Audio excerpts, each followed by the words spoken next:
Kinshasa na biso réalité ya banaki réalité ya banaki réalité ya banaki no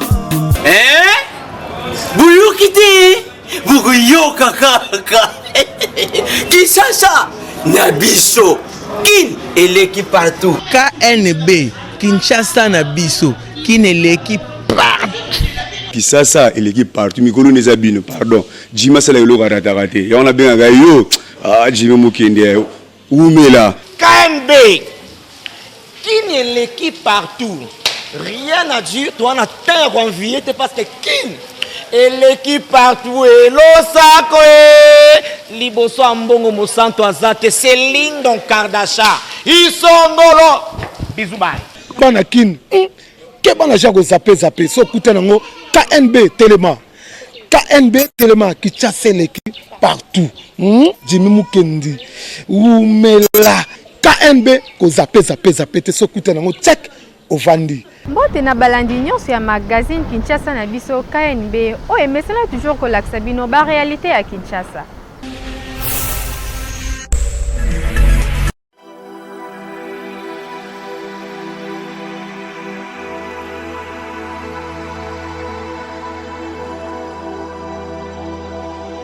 Ba mesure au gouvernement ezwaki pona to protéger ba Congolais. Il faut petomi batela. Tous appelés par précaution. Il faut à tout moment appliquer la mesure y a hygiène. Kosukola maboko très fréquemment.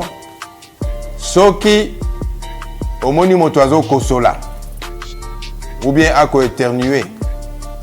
Ko pousse na pembe na yete. Il faut zala la distance mais il y a plus de 1 mètre na mosika na ye. Soki pe yo okosoli pour nous protéger baninga, il faut couvrir monoko na zolo na yo na mouchoir au bois ki yango osukoli pe maboko biso ba congolais il faut tous ala ekenge tolanda mateya oyo ba professionnel ya santé o ba komi kopesa biso pona to éviter bokono oyo ezwa biso.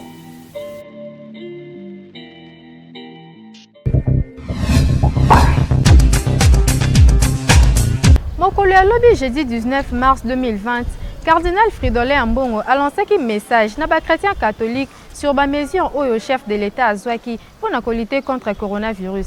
Pendenge nini église catholique et fonctionner na période oyo. Mes chers diocésaines et diocésains, chers frères et sœurs, l'épidémie de coronavirus est déjà parmi nous. Elle se propage à un rythme accéléré et compte de plus en plus ses victimes ici à Kinshasa.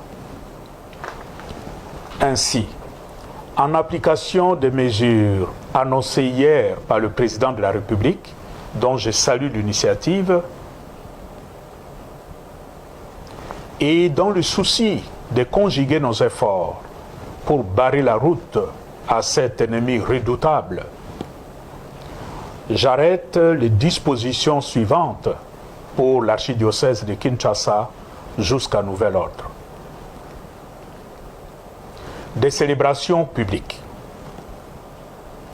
Les messes publiques en semaine comme les dimanches sont suspendues. J'encourage cependant les prières personnelles ou familiales, c'est-à-dire chapelet, oraison, lecture de la parole de Dieu, méditation, etc. Pour garder les habitudes de la prière, je demande que l'on continue à sonner les cloches aux heures habituelles. Dans ces contextes, j'exhorte les communautés ecclésiales vivantes de base et les personnes de bonne volonté à continuer d'assurer la prise en charge de prêtres et de personnes vulnérables. Considérant le danger que représente tout grand rassemblement,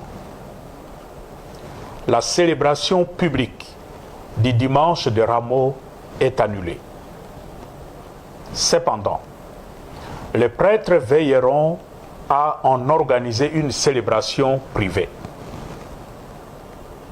Sauf disposition contraire, cette mesure s'appliquera aussi à toute la semaine sainte. L'administration publique des sacrements de baptême, de la confirmation, du mariage et de l'ordre est suspendue. Cependant, on veillera à assurer aux fidèles qui en ont besoin la communion aux malades, le sacrement de pénitence et réconciliation, l'onction des malades et le viatique. Pour continuer à soutenir spirituellement les fidèles, j'invite les médias diocésains, Radio Catholique Elikia, Radio Maria et Télévision Catholique Elikia, à adapter leur grille de programme en y incluant des célébrations eucharistiques et radio-télévisées et d'autres moments de prière, comme chapelet, chemin de croix, adoration du Très Saint Sacrement, etc. La retraite préparatoire à la fête de Pâques n'aura pas lieu dans les paroisses comme d'habitude. Elle sera plutôt animée à la radio et à la télévision catholique. De funérailles chrétiennes. Il est interdit d'organiser le funérailles à domicile ou dans les structures de la paroisse, église, salle paroissiale, école, etc. Pendant cette période, je demande aux prêtres de procéder à la prière des absoutes au moment de la levée du corps à la morgue et au besoin de procéder à la bénédiction des tombes au cimetière. De la gestion du personnel. Pendant cette période, je demande à nos structures de ne garder que les travailleurs dont le service est indispensable. Les autres resteront à la maison tout en gardant leurs droits. Les séminaires et les maisons religieuses sont des cellules familiales. Ils continueront à fonctionner normalement. Toutefois, on veillera à réduire au strict minimum le contact avec l'extérieur. Des activités de l'archevêque. Les activités pastorales publiques de l'archevêque, c'est-à-dire messes et visites pastorales dans les paroisses, sont suspendues et les audiences réduites au strict nécessaire. Ces mesures valent autant pour tous les agents pastoraux. Mes chers diocésaines et diocésains, chers frères et sœurs, la situation que nous traversons actuellement est vraiment critique. Elle exige de chacun une véritable prise de conscience et un comportement responsable. Voilà pourquoi je demande à chacun et à chacune de vous de s'appliquer dans la riposte contre cette épidémie et surtout à ne pas céder à la panique ni prêter oreille aux fausses théories. Confiant au Christ, bon pasteur, qui n'abandonne pas ses brebis, nous avons la certitude de sortir victorieux de cette épreuve. Vous recommandant la protection de Saint Joseph, gardien de la Sainte Famille, je vous accorde ma bénédiction apostolique.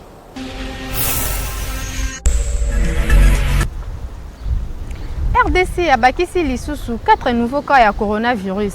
Parmi bango, Congolais moko awuti France, P3 Congolais na kati ya Kinshasa. Évolution ya coronavirus na Afrique ezotambola na vitesse moko ya makasi koleka. Pendant que ba pays ebele bazalaki nanu préparé te pour na ko faire face na virus oyo.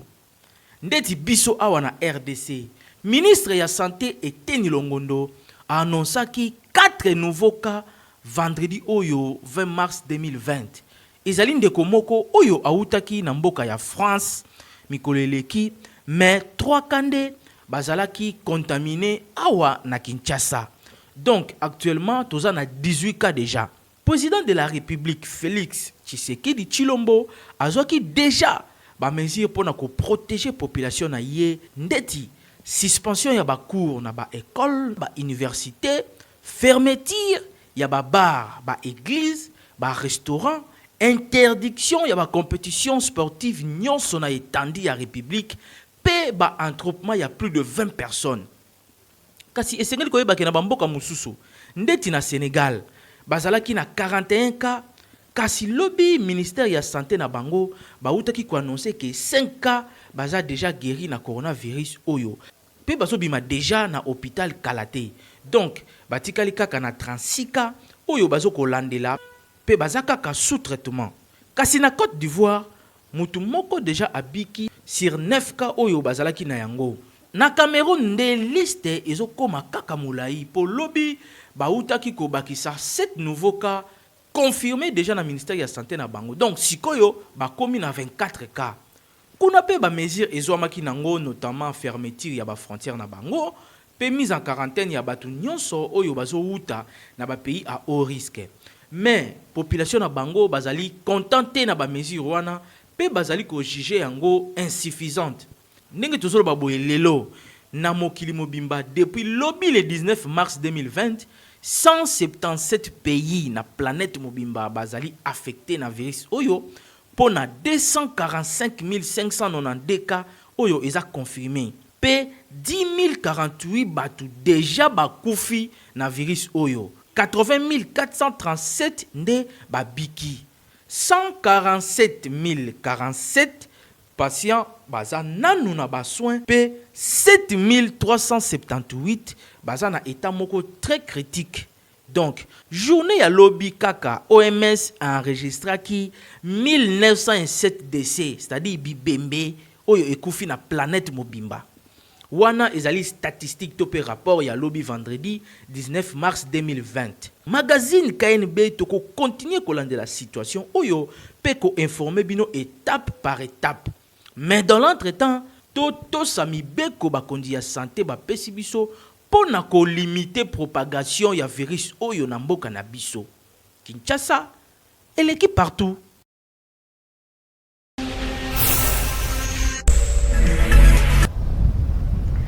Communiqué officiel ya ministère ya PTNTIC. Secrétariat général ya ministère ya PTNTIC Azoye Bissana Batu que son excellence monsieur le ministre qui va Samali ya PTNTIC a outil coordonné mission officielle ya recensement na identification ya batu nyonso baza na juridiction na ye na ville province ya Kinshasa. Ba oyo baza concerné eza ba détenteur ya ba appareil, équipement, réseau topé installation ya poste na ba télécommunication, ba fournisseur ya ba service public to privé ya poste et télécommunication, batu oyo basalaka activité ya commerce, montage, dépannage, fabrication, importation, exportation, installation ya ba équipement, gestion, partage ya ba infrastructure active ou passive ya télécommunication. Na yango batu nyonso oyo babengami baza invité na ba équipe ya mission oyo eza mise en place pour na réussite ya mission yango. Ba sanction ekolanda ba oyo nyonso bako se présenter te. Et salami na Kinshasa le 20 mars 2020.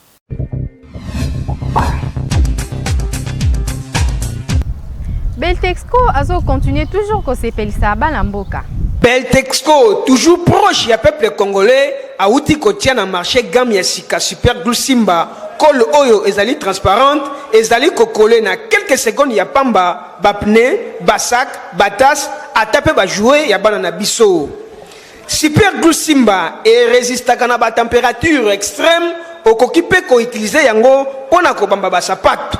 Na plaquette na yango ya 12 pièces. Chaque pièce ezali ko peser 3 grammes na yango bana Congo mobimba bo utiliser Super glue Simba po ezali na qualité supérieure pe quantité suffisante oyo eko servir moto nyonso ako utiliser Super glue Simba. Ba commerçant occasion yango yo Beltexco a memeli bino pona ba bénéfice oyo ekoki kosunga libota mobimba. Ezali kote kama partout na ba magasin Beltexco nyonso ya ville province ya Kinshasa.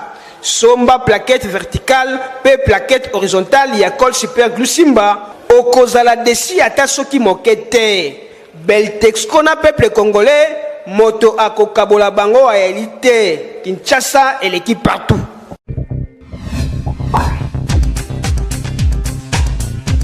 Nini ba travailleur bazalaka na ingratitude makasi boye envers ba patron na bango soki alongo esika zalaki kosala bolanda reportage ya Hervé Zaka. Toyebaka te na Kinshasa ekoma lokola conflit ya mibali oyo baweleli mwasi ba patron na ba travailleur na bango bakoma kobendana okomona travailleur soki alongo epai ya patron na ye akomi kofinga koloba mabe ya esika auti ki ingratitude ya boye pona nini envers ba patron na bino ya kala. Population be expliquer boy. Ba patron bazana un grand envers biso. De delisusu ba chauffeur baring ba patron bakanisa onire biso to liara mingi koleka bango. Yango mona so ozala na boulot moyo lo bana mabe ya patron ezala raté. So longo la skono lobi mabe na parce que orozana ne pas nous garder dans boulot na yo. Wana skonde era chauffeur ata na ndenge na ye. Chauffeur ata na ndenge na ye. Faut net ngafma ezabongo te so na longwe pa mutu so bano salanga bolamu na okene pe libana na loba bolamu na ye so bano sama mabe yango na tikie na okene pe na loba mabe na ye conseil na opesa bango ka bana mai totika biloko ala biloko wana eza bien te po de un an faut garder la boulot po on ne sait jamais la vie mutu apesa go mutuka na ye olongwe na musala ko mofinga ye place musu pe okende pe tangu mutu wana pe okene betela mutu wana su place ozi musala lisolo donc ezarab maramobo ya milai ba no longolo kana ba musala par rapport à comportement na mabe okeno finga ba patron. Pourquoi mutu a manifester ingratitude wana soki bana ko futa ye bien te ou bien ça na problème na patron wana musu zaka ki monter mabe aza monter mabe de nature era ndenge moko mutu aboye dina mwasi alingi mwasi na tula mwasi aboye na mbala alingi mbalo na tula eza vice versa pour koloba ke ingratitude est-ce que bo sali statistique oui parce que ce sont des bateaux basala ka mutu ingrat ou bien ba patron. Faut commencer par faire statistiques. On a boyé bananu et zandengeni mais dans tous ces les zaka mutia mabe. Conseil zaka moko conseil zaka na mokilto zaka mutia malam. Tu vas kototika ko semene na makamba bantu. Soko za mutia malam oyebi ke soko bana ko sala no longwe. Yo moko conseil to ko reprocher yo. Oyeba ko longwe na circonstance ni. Soki ya mabe bon tant mieux parce que soko longwe pe la musala les affaires du monde te. On revivre les gars on connaît premier mois, on en a souci deuxième mois, troisième mois soko s'adapter la qui chômeur. Au moins, normal, et puis la vie continue. Mais c'est pas la peine parce que partout en Rolongo, leur bengoloni. Vous avez un gras, c'est pas bien. Restez tranquille, parce que partout en Rolongo, la camo ya kanda, la camo ya gaffe, sur la tali, œuvre na yo, à inviter au pays. De fois, c'est pas bien. Sur Rolongo, Moussala, Fandanan. Peut-être que vous avez Moussala plus que de l'ingratitude, c'est très mauvais dans la vie. Dame chose qui chômeur, Moutoua n'a joué qu'on Moussala. Au Vandaki, au réseau, au PCP solution à problème non mususu social et salisa qui on a l'air on Vandaki na patron alors le col longwe au côté là à côté à ma bête les cambo kamata na ginango ou bien les camozaki à buto yo longwe likuna tala o il les kaki ingratitude de foot aratende konanga okoki kolongba esiki ozalaki kosala mais patron na yo ya kala akoki pe ko benga yo zonga ndenge ezalaka kaka. Mais ce que l'obaki m'a bé au finga qui patron, keba okoya ko raté place ya bien likolo ya ingratitude. Kinshasa, et l'équipe partout.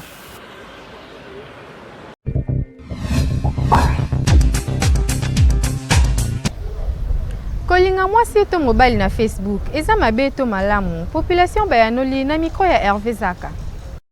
Mokili ezali ko évoluer pe ezali ko mema ba nouvelle technologie pona ko sunga imen nyonso pe ko faciliter makambo ebele.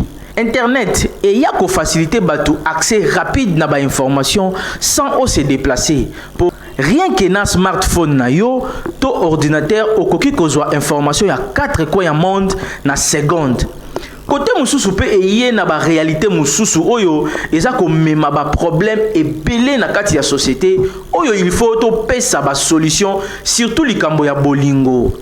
Est-ce que kolinga mwasi to mobali na Facebook eza mabe to malamu? Population réagissa ki boy. Relation bolingo na Facebook eza mabe te. Eza malamu ekomaka mabe soki kotina mwa buzoba moko boy. Na tsope te total na l'état passé atanga ba maman na biso Facebook ezalaka te ba papa na biso na ba maman na biso banda ko lingana ba koko na biso pe ba banda ko lingana mais n'époque na biso ki lelo na kin e komaka ka Facebook mobile mona été Facebook même si pas cause azane mwela mais avant dina kiti tellement monye bon muto ebité azaki akovana mais tant ko mona ebo vraiment physiquement on ko se rendre compte que non azamwela non eza relation moko ezaka nango bien mais ba fille na biso ya Kinshasa na biso ba mibala ya Kinshasa lelo tokomi escroc mutu mususu na Facebook azo biso avandaka na Paris mais avandaka na Kingasani zo comprendre eza nango mabete eza relation moko eza bien mais biso nde ba congolais ba otolo ba kinois tokomi sona ba ndenge moko ya mabe et continue ba escroquerie na makati et continue makambo ebele ba sexe kolakisa na ba mitakala kotindela mobile pas une mutakala tindeli mwasi et ça déjà humiliation et cela veut dire que comme ko baby satina culture ya mboka na biso parce que nous sommes des bantos natanga ba maman na biso ko mona mutakala ya mwasi même caleçon ba film porno na niveau ya Facebook ezaki moi passe mais lelo na tangu na biso bandeko na biso ya basi na biso mibali vraiment c'est catastrophe. Bon na kati ya bolingo ilingi mutu na mutu bakutana bango mibale ngana mona kati ya TV to mona batu mususu aza kitoko na kati ya TV ou bien na kati ya appareil tango komi boko mona boye yo moko mo regretter ce que ebisanga eza bien pona ni eloko moko te mwasi kutana na mwasi ou bien kutana mobali bino mibale bo sololi bolingo ezaka bongo kala biso te baki bolingo ezaka bino na bino mibale nde bokutana bokolobela makambo na ya bolingo mais on a kati ya Facebook okozala mukolo okozala pe âge moko déjà c'est l'équipe déjà ce qu'on a lingi lo tenene pour nos amis kati kana elo moko te. Internet eza mabete surtout ba Facebook eza innovation oyo ememi makambo ya bien ebele mais ezo dépendre na utilisateur yemoko soki mutu azali mal intentionné ako utiliser pe yango mabe pona ko nuire na batu mususu yango esengeli ko salela internet topé ba réseaux sociaux na bokebi nyonso po soko saleli yango malamu ekomema ba avantage ebele mais soko memi yango pe na ndenge ya mabe okosutuka. Kinshasa, il est qui partout. Basi bakoma na munoko mabe epa ya mibali na bango kasi bakozi na yango ezalaka nini? Bolanda reportage ya Hervé Zaka. Mwasi azali symbole ya kimia po yende apesaka bomoi abatelaka famille pe amemaka charge ya libota na sima ya mobali. Yango balobaka derrière un grand homme il y a une grande dame. Mais nini esalaka ke basi misusu bakoma malbouche envers mibali na bango, c'est-à-dire ko finga ko boya ko tosa ba instruction ya mobali na ye. Ezali manque ya éducation to manque ya confiance vis-à-vis na mobali na ye. Abotama la famille moko bango nyonso baza ba impoli na ndako na bango. Éducation malamu na ndako ba parents ezate. Monsieur ezali so bakangami pe ye mwasi na mobali ta musu mobali aza na position malunga te. Kozanga ya mbongo, kozanga ya mobali. Moi si faut ma akoko ma pempoli na lobi bazali o bazala ba position wana basalelaka makambo wana oui amoni que non position mbala eza malunga te mona ko mbama ke mai kota na expérience na na mona bolingo moi si celui avait un poli et bandara et outi na ndako maman na papa na manque d'éducation et azal impoli même na ndako libala no wana ndimite quand on a lobby, il y a un problème d'éducation. Il y a un koli dans l'environnement, dans le quartier. Moi, je suis malade, je suis mobile dans le lobby. Si vous avez déborder, c'est que ça mal éduqué. À ta point, bon, tu vas bandera bazala randengini. te bon soko mobile asu na mbo on manquer ya une éducation te pas et pas ba mo bana basi ya ne base éducation de ya on de manifestation ngwana soki na tali penda bien ezana no base mingi ezana ba famille mutu mususu euta na makambo ba famille na bango ba mankimani ya ba famille a m'entretant ti devant Joe tango ke bongo papa so po chiki po lianji so zaki muke zaki chombo ekomaka ti ya munene pe boye ebebisi pe lokolo comprendre bon pona ngai eza banjela bongo tango mwede ya bongo fa ko s'éloigner na batika bongo pona bongo eza mabe mobali nde bapesa kaka respect mo donc valeur moi c'est à côté mobile valeur mobile pesa la côté moi si yo moko yo baka ndenge ni keno pona ba camarade nanga ba respecter mobile ngai fa na protéger na lokabo et ça bon ba mama na bolingo respect pe soumission et pas ya mobali na yo et ça très important na couple na bino yeba ko to sa mobali yango nde esalaka ke mwasi azala modèle pe respectueuse na société bino oyo bo mesana ko finga mibali botika ata azana mbongo te akotika la kaka mobali esengeli oto saye Kinshasa et l'équipe partout.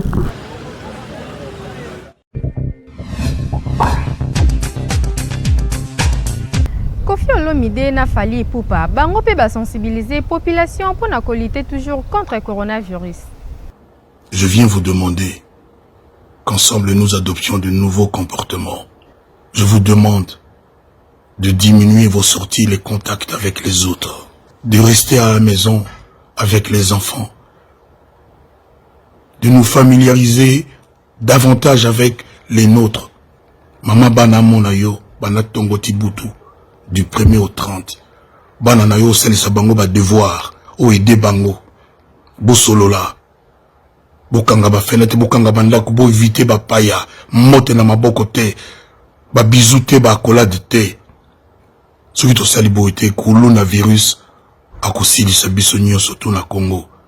Ba appareil otozo komona na télévision biso toza nango te. Nous n'avons pas les moyens de la Chine, ni les moyens de la France, ni les moyens de l'Italie. Mais aujourd'hui, 19 mars 2020, il y a eu 477 morts en Italie du coronavirus. Ils ont les hôpitaux que nous n'avons pas. Notre dernière chance, mes compatriotes, c'est le changement de comportement. Les solo ya pene li susute. Ba bisou na monoko li susute. Ba mbote ya loboko li susute. Ce qui ko solo là à 2 mètres. Ba ndeko bokanisa bien na ko obligé binoter. Est-ce que tu continues ko la serrer na ba taxi bus? Est-ce que tu la toujours serrer likolo ba moto comme si de rien n'était?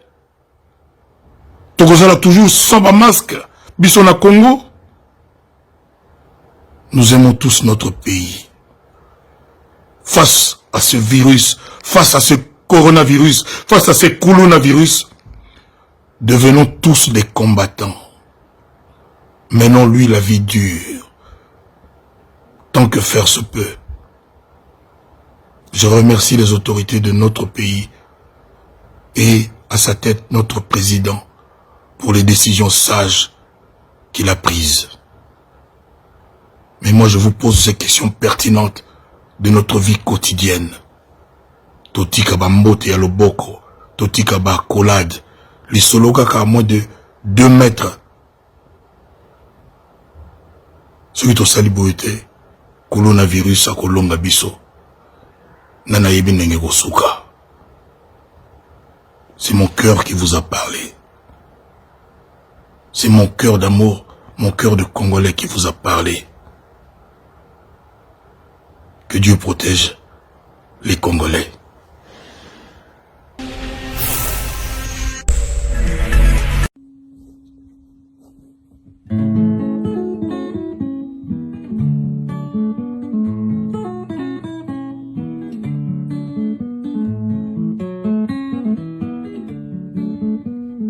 En mode confinement, Fally en mode confinement. Bah bisous, stop, stop. Les accolades, stop, stop. Se laver les mains avec du savon, oui, oui, très important.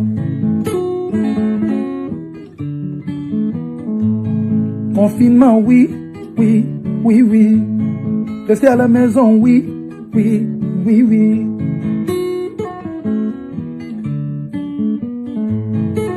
Le gant, oui, oui, oui.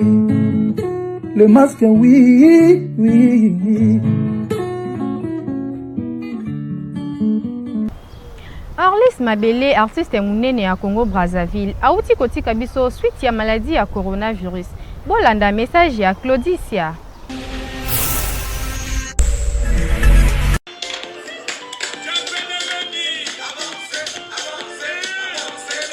Cette chanson, vous la connaissez probablement.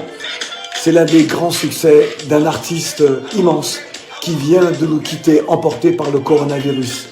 Cet artiste, c'est Orlus Mabele, bien sûr. Orlus Mabele, dépositaire d'une musique populaire, le soukous, à l'origine du dombolo et de bien des musiques afro-pop. Des musiques écoutées, appréciées aux quatre coins du monde, sur le continent, bien sûr, mais en Europe, les Amériques, dans les Caraïbes, l'océan Indien, l'Australie. Orlus Mabele était un grand frère pour bon nombre d'entre nous. En cette période de confinement, malheureusement, nous ne pourrons pas lui rendre l'hommage qu'il mérite. Mais vous pouvez, vous, sur vos réseaux sociaux, dire ce qu'il représente pour vous encore aujourd'hui. Et puis, solliciter les autorités congolaises afin d'organiser autour de sa mémoire, autour de la mémoire d'Orlus Mabele, eh bien, des instants inoubliables, qu'il soit décoré à titre posthume, parce qu'il le mérite. Hommage au grand, à l'immense Orlus Mabele.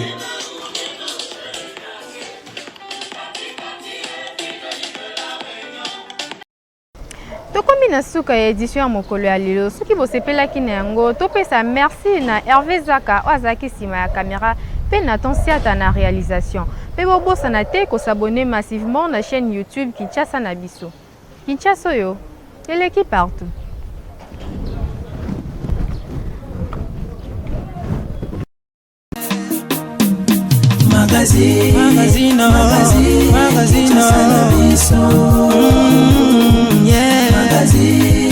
Magazine, Kinshasa na biso. Réalité ya banaki, réalité ya banaki, réalité ya banaki no.